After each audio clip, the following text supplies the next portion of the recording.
Alright, ladies and gentlemen, welcome back to the channel, guys. Today we have a Houston Rocket video for you. We're going to go ahead and recap the last day of training camp here. It is Friday. Happy Friday, guys. If you enjoy this video and you like Rockets content, NBA content, I post it every single day. So hit that sub button, hit that like button. If we could find a way to get this video to 100 likes, that would be amazing. I got you guys covered all season.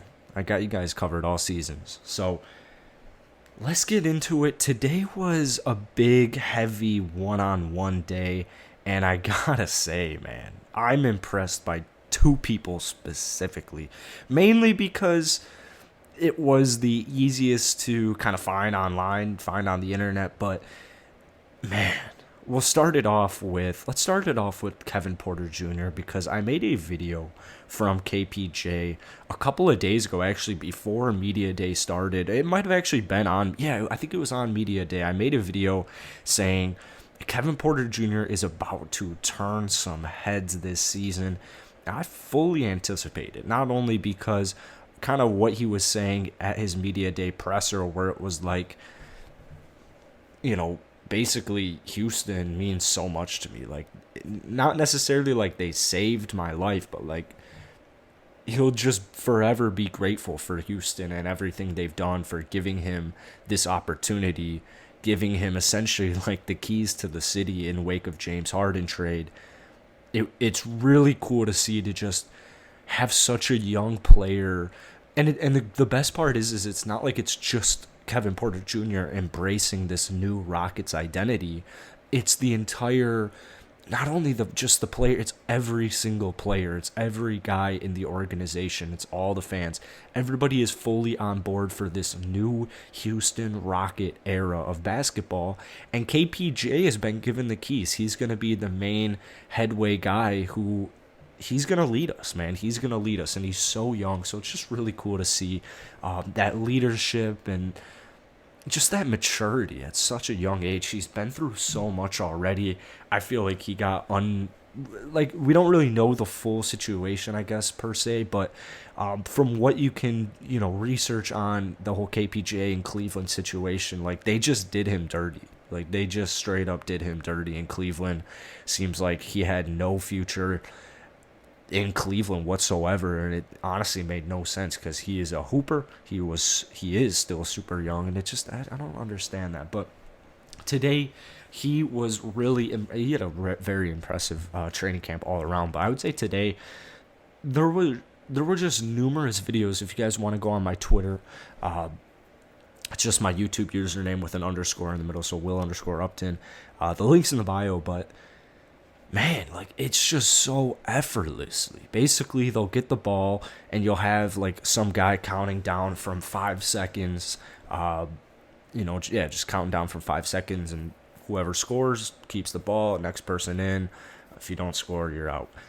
KPJ just on numerous videos, like, whether it's a pump fake, whether it's a little hezzy, whether it's a step back three, everything he documented and showcased today and all that week, I mean, even last year, you can tell he's been really honing in this offseason, like, just in general on every aspect. And one thing he did mention was he did put a very big emphasis on shooting the ball this offseason. And when you see the 31% three-point shooting, pretty low field goal efficiency as well, that's music to my ears. Absolute music to my ears. KPJ developing a three-point shot that would be over 35%, even just last year. That probably puts him above 20 points per game, like, fairly easily.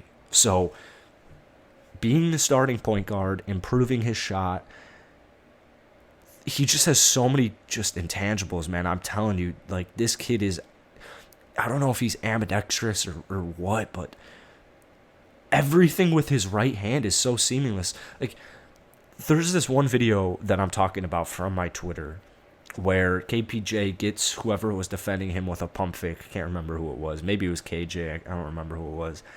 Gets him with a pump fake, and then just, obviously drives for the wide open layup. Finishes, he's on the left side of the basket, So for a lefty, you'd imagine a left-handed layup. I'm a righty, so if this were on the right side, I wouldn't really use my left hand. I don't really trust it enough to. If I have a wide open layup, and I'm a righty, I'm gonna use my right hand. Well, not KPJ. He finished with his right. He finished with his right on the left side of the basket. So there's just numerous times from last season that I'm watching this kid play, and I'm like, did he just pull up? Did he just float? Did he just do a pull-up floater from the free throw line with ease? Is he throwing like great passes with his right hand? I mean, I swear he is ambidextrous. And the only reason I bring that up is because I had just recently found out within the last year or so that LeBron James is a lefty. Like, I didn't know every single thing LeBron James did was lefty, except for playing basketball until this year, until I started covering basketball. So you're talking about a great player in LeBron James. I guess, in theory, comparing him to Kevin Porter Jr. for this debate. But, man, like KPJ, sheesh. I don't even think words can just explain how excited I am. We're going to see him, like, what, Monday? Monday's our first preseason game. All we have to do is get through one more weekend. Oh. Number 2 was Jalen Green. He looked just as good. There were numerous times where gets a shake on his defender, either just from like a pump fake, jab step, using his speed, whatever it is. He was finding his spots. He was finding his spots today. And one thing we saw in the summer league was just high 3-point shooting. And I think that was a very, very good sign. Because it's not like he was a bad 3-point shooter. 35-36% last year in the G League. That'll get the job done. But if you can increase that to, I mean, like, look at Zach LaVine. Zach LaVine last year from 3 was lights out, put up 27 plus a game. So I'm not trying to say Jalen Green's going to have a Zach LaVine-esque season. But on this Houston Rockets team, the way KPJ, Jalen Green are going to push this pace, I would anticipate, after seeing the first week of training camp, I would anticipate they both easily should. I don't know if they'll both easily cross 20 points per game right out of the get-go, because I do know Christian Wood, hopefully he's going to be feasting as well. I don't know what the starting lineup's going to be, but if I had to make a guess, after this final day of training camp here, I would say both of those two cats are locked in for 20 points per game most nights. So, very good time to be a Houston Rocket fan. They're going to be very fun to watch, even if you're not. So hit the like button, hit that sub button. Like I said, Rockets content every day, NBA content every day. I also do have a brand new lifestyle channel down below. Links in the bio. So if you want to check that out, much appreciated. Peace.